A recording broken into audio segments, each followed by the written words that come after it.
થરાદના દિયોદર ખાતે રબારી સમાજની બેઠક યોજાઈ। આ બેઠકમાં ધાનેરાના ધારાસભ્ય માવજીભાઈ દેસાઈ અને ડીસાના પૂર્વ ધારાસભ્ય ગોવાભાઈ દેસાઈ ઉપસ્થિત રહ્યા। આ બેઠકનો મુખ્ય હેતુ સમાજમાં કુરિવાજો દૂર કરવા અને સામાજિક સુધારણા માટે નવા બંધારણ ઘડવાનો હતો। આ સાથે આગામી 25 જાન્યુઆરીના રોજ ડીસા ખાતે યોજાનાર ભવ્ય મહાસંમેલનની પૂર્વ તૈયારીઓ અંગે પણ આ બેઠકમાં વિસ્તૃત ચર્ચા કરવામાં આવી હતી। કચ્છની સમાચાર। કુકમા ટોલ નાકા પર ટ્રાન્સપોર્ટરોનો વિરોધ। હાઈવેના અધૂરા કામને લઈને વિરોધ નોંધાવ્યો। પ્રોજેક્ટ પૂરો થયા વગર ટોલ ટેક્સ વસૂલવામાં આવી રહ્યો છે, જેનો ટ્રક માલિકોએ વિરોધ નોંધાવ્યો। રસ્તાની ગુણવત્તા અને અધૂરા બ્રિજને લઈને અનેકવાર રજૂઆત કરવામાં આવી છે। સૂત્રોચ્ચાર કરી ટ્રક માલિકોએ વિરોધ નોંધાવ્યો છે। જીઆર ઇન્ફ્રાસ્ટ્રક્ચર કંપની દ્વારા જે કામ કરવામાં આવ્યું છે એની ગુણવત્તા એકદમ ખરાબ છે। જે વારંવાર રોડ અનેકો વખત આ તૂટી ગયેલા છે, જેના સાક્ષી કલેક્ટર સાહેબ પણ ખુદ પણ પોતે ઘણી વખત બોલેલા છે કે ભાઈ આ રોડની કામગીરી નબળી છે અને એને ટકોર પણ કરેલી છે। છતાં પણ અહીંયા લોટ પાણીને લાકડા ભેગા કરી અને જેમ તેમ અત્યારે વરસાદની સિઝન નથી એટલે ખાડા અત્યારે તાત્કાલિક પડવાની એની સંભાવના નથી, જેના કારણે એને અત્યારે એ મોસમ જોઈને ટોલ નાકો એને શરૂ કરી દેવામાં આવ્યો છે। પણ એ એકદમ ગેરવ્યાજબી છે। એનું કારણ છે કે હજી રોડનું કામ સંપૂર્ણપણે પૂર્ણ થયેલું નથી। 100% રોડનું કામ પૂરું થાય પછી જે ટોલ વસૂલવામાં આવે એવી અમારી માગણી લઈને અમે અહીંયા ટોલ બૂથે આજે વિરોધ કરવા આવ્યા છીએ। જામનગરના રામસર સાઇટ સ્થિત ખીજડીયા પક્ષી અભયારણ્યમાં મકર સંક્રાંતિના પર્વ દરમિયાન પતંગની જીવલેણ દોરીથી 80થી વધુ પક્ષીઓ ઘાયલ થયા છે, જેમાં ગત વર્ષની સરખામણીએ આ વર્ષે ઇજાગ્રસ્ત પક્ષીઓની સંખ્યામાં વધારો નોંધાયો છે।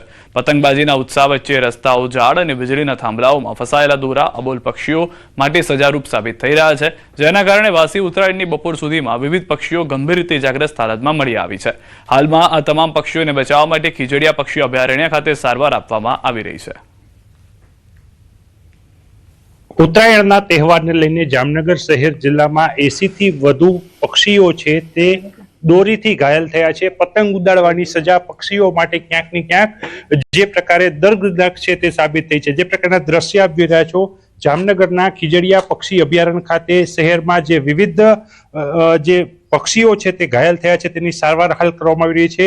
વાસી ઉત્તરાયણના દિવસે આપણે અહીં પહોંચ્યા છીએ। અહીંના જે ફોરેસ્ટ વિભાગના અધિકારી છે એમની સાથે વાત કરીશું। શું કહેશો, કયા પ્રકારની કામગીરી, ઉત્તરાયણ દરમિયાન કેટલા પક્ષીઓ ઘાયલ થયા? આમ જોઈએ તો દર વર્ષે વન વિભાગ દ્વારા કરુણા અભિયાન ચલાવવામાં આવે છે। એમાં ઘણી બધી ફોરેસ્ટ ડિપાર્ટમેન્ટ, એની સાથે સાથે ઘણી બધી સેવાકીય સંસ્થાઓ અને એની સાથે સાથે 1962 આ બધાના સહયોગથી આપણે આ જે કામ છે એ સરસ રીતે આપણે કરી શકીએ છીએ। એમાં જોઈએ તો કાલે ઉત્તરાયણના દિવસે આપણે જામનગર જિલ્લામાંથી કુલ 78 જાતના પક્ષીઓને દોરાથી ઘાયલ થયેલા આપણે રેસ્ક્યુ કરીને લાવ્યા છે। માઇગ્રેશન કરેલા બર્ડ્સ આજ સુધીમાં હજી નથી આવેલા। આપણા જે પક્ષીઓ અત્યારે આવ્યા છે રેસિડન્ટ છે અને લોકલ માઇગ્રેટરી બર્ડ છે, એ જ આપણે અહીંયા રેસ્ક્યુમાં આવેલા છે। એટલે રેસ્ક્યુ કરવામાં આવી રહ્યું છે। જે પ્રકારના દ્રશ્ય આપ જોઈ રહ્યા હતા, અહીં જામનગરના ખીજડીયા બર્ડ સેન્ચ્યુરી ખાતે જે પક્ષીઓ છે પતંગની દોરીથી ઘાયલ થઈ અને આવ્યા છે। આજની તારીખે વાત કરવામાં આવે તો 80 થી વધુ પક્ષીઓને અહીં સારવાર આપવામાં આવી છે। કિંજલ કારસરિયા, ન્યૂઝ 18 ગુજરાતી, ખીજડીયા, જામનગર। અમદાવાદના હલદરવાસ ગામે કંપનીમાં આગ લાગી છે। પ્લાસ્ટિક બનાવતી કંપનીમાં ભીષણ આગ લાગી છે। હલદરવાસ નજીક પ્લાસ્ટિક બનાવતી કંપનીમાં વિકરાળ આગની ઘટના બની છે। અચાનક આગ લાગતા કંપનીમાં અફરાતફરી મચી ગઈ। અમદાવાદ, કટલાલ સહિતનો ફાયર વિભાગનો કાફલો ઘટના સ્થળે। અમદાવાદ પોલીસ અને ફાયર વિભાગે કામગીરી શરૂ કરી। કંપનીમાં આગ લાગવાનું કારણ હજુ જાણી શકાયું નથી।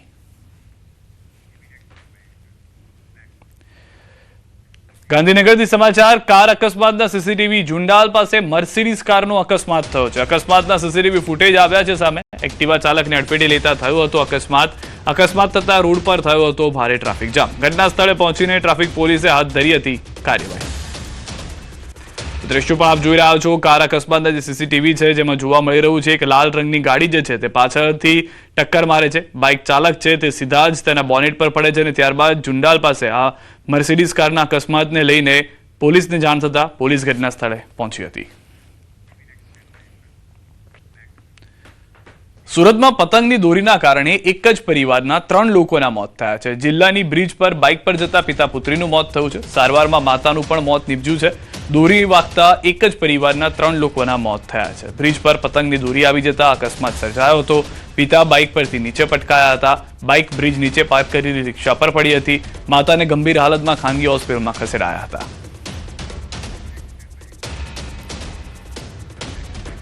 સુરતના યોગી ચોક પાસે આવેલી પાણીની ટાંકી પર નાના બાળકો ચડી ગયા. પાણીની ટાંકીમાં પતંગ ફસાયેલો હોવાથી બાળકો ટાંકી પર ચડી ગયા. બાળકોનો વિડીયો કોઈએ ઉતારી લીધો હતો. બાળકોનો જોખમી વિડીયો હાલ સોશિયલ મીડિયામાં વાયરલ થયો છે. અહીં સવાલ એ છે કે બાળકોને પાણીની ટાંકી પર જવાની પરવાનગી કોણે આપી? જો બાળકો ઉપરથી પડી ગયા હોત તો જવાબદાર કોણ હોત? મોરબી ધરમપુર ગામ પાસે થાર ગાડી પુલ ઉપરથી નીચે પાણીમાં ખાબકી. ધરમપુર પુલ પર ગત રાત્રે બન્યો હતો બનાવ. મહિન્દ્રા થાર ગાડી પાણીમાં ખાબકી. ક્રેનની મદદથી થાર ગાડીને બહાર કાઢવાની કવાયત હાથ ધરાઈ. મોરબી ધરમપુરને જોડતા એકમાત્ર પુલ ઉપર બનાવ બનતા ટ્રાફિક જામ સર્જાયો. થાર ગાડીમાં 4 જેટલા વ્યક્તિઓ હોવાની ચર્ચા, જો કે હજુ સુધી જાનહાનિના કોઈ સમાચાર મળ્યા નથી. વડોદરામાં ઉત્તરાયણના પૂર્વ રાત્રિએ થયેલી હત્યાનો મામલો. પરિવારજનોનો મૃતદેહ સાથે પહોંચ્યા મકરપુરા પોલીસ સ્ટેશને. મકરપુરા પોલીસની કામગીરી સામે પરિવારે ઉઠાવ્યા સવાલ.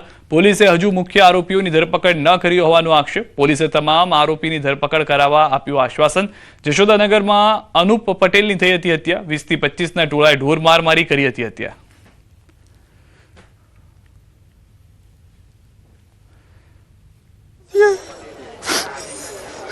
उन्होंने की क्या गलती से बोला उन्होंने कि क्यों मारा उनको, उसके लिए जान से मार दी क्या कोई भी।